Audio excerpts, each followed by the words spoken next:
Hi Erica, how you doing? Okay, I think your graphics look really, really great. This looks, the logo's phenomenal. Color scheme, everything's looking really good. As far as presentation goes, I think your presentation has this a really heavy, blocky feel to it. It doesn't have this airy feeling um, that would be associated with an athletic event. The reason is because you're using these big black shapes on every page. These big black shapes are really anchoring the pages down, grounding them, not allowing them to have this breathing relationship with these beautiful airy images you have of mountains, but everything is just so grounded with the heavy blockiness of these big black shapes. I highly recommend composing your layout on white pages, white backgrounds. I know you've got these patterns in here in some of the backgrounds, and that just kind of adds to the heavy weight that's being created in each page by the use of these very, very heavy shapes. So that said, I would say yes, go with white pages. The next thing, and the cover, again, this is just so heavy. And you take a look at the background, it's just got this wonderful relationship with this almost infinite relationship with the outdoors. But then you have this blocky just thing that's just bam, it's just blocking everything and holding everything down. So for that reason, for the cover, I would incorporate the logo with the cover itself without the big black shape. Not sure if this image is the best for a presentation because there's a contrail going back across the image right here. You can see it right here. Contrail, that's a condensation trail that's typically created by an airplane. So I'm not sure if that's, it's going to be simple to Photoshop that out. So I would recommend doing so or selecting a different image. Okay, this spread is, again, it's really super heavy because of the black shapes on each side. Now, one of the things I also recommend is consistency in your typography. Right now, we can see right now I've drawn these guides right here. Now, these don't meet. These should meet. I mean, these should align. Your baselines of your left and right text boxes should align. And I think that would add a nice harmony to the page. Right now, if we back up, if we back off the page, you can see that the page has this kind of angular tilt to it that's kind of creating an imbalance to the spread itself. Okay, so white background pages, definitely, though. I think that the image right now, and you're just not allowing the type and the image and the page to have a symbiotic relationship with one another. Each one seems to have to consume its own area and not allowing the other to encroach on that area.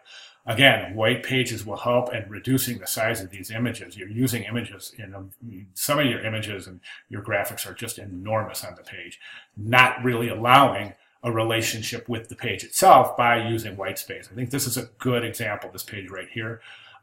It's just, you have this tendency to want to push graphics to all corners and margins of the page. We see it here. Here it's not too bad, but again, here, here, these are very big. This is just enormous. It's almost like you have this reluctancy to want to allow the negative silent space of the page to speak to the viewer. Okay, so as far as what I was saying about typography, what I would do is I would select a type block, a type box that's one consistent size. For example,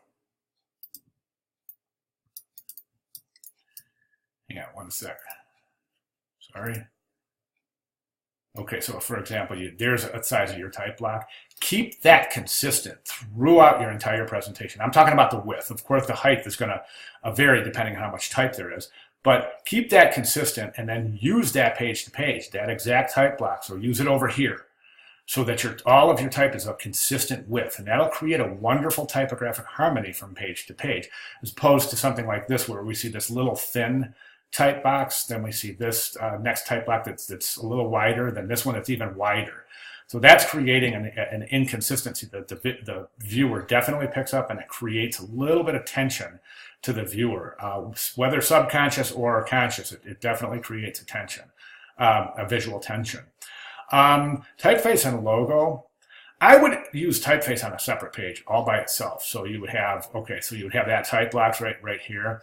And then depending on where you place the type in on the horizontal grid, you could use this page. Like, for example, you could place your type box, oh, I don't know, right here, and then use your type examples over here. You see what I'm saying? Then use logo on its own page, and I think that would free up this page of clutter. Don't need rejects in this presentation at all.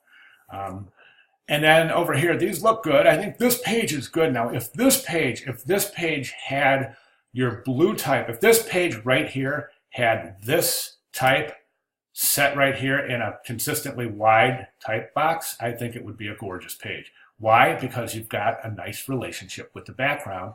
And over here would have a nice, it would allow the typography to share that same relationship with the page by allowing it to breathe with that white background. Okay.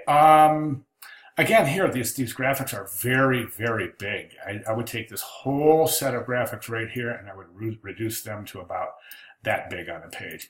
And that would do two things. That would allow, a little breathing room on the page, and you can assemble them. I'm not saying take this whole thing and reduce it to this side. I'm just saying reduce these a little bit to allow the outer white space to incorporate itself within the page.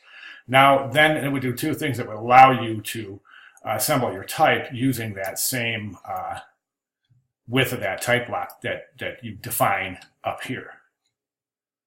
Okay. Now the type, I think the type it doesn't have to fit in the same spot on every page. I think it helps with consistency, but as long as it fits within the grid, I think you're okay. The mock-ups are fantastic, but again, the black page is so bulky and blocky. It's just, I don't think it's working.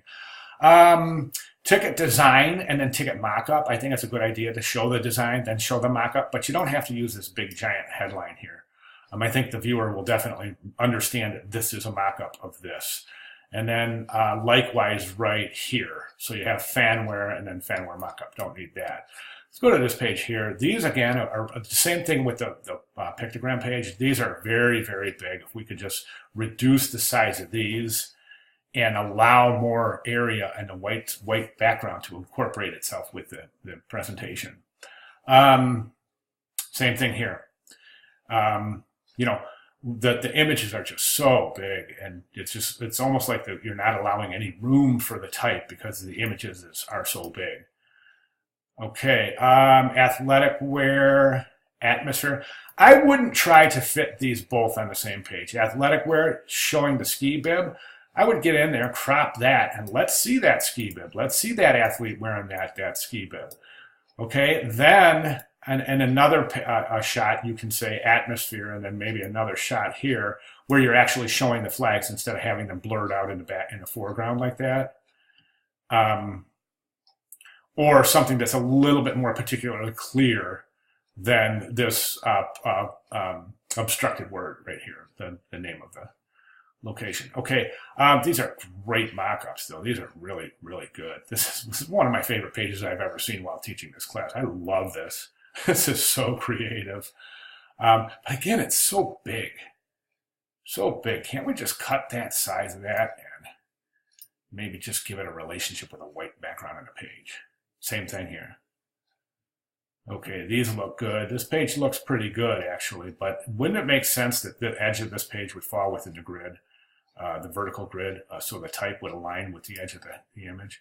Not this page, not this one, of course, because you're bleeding that, so that one's fine. Look good. Okay, so then from there we need a kind of a closing, as it were, and then a citations page, and then a back cover. All right, so there's my comments. If you have any questions or concerns, let me know, and I'll be glad to clarify. Thanks very much.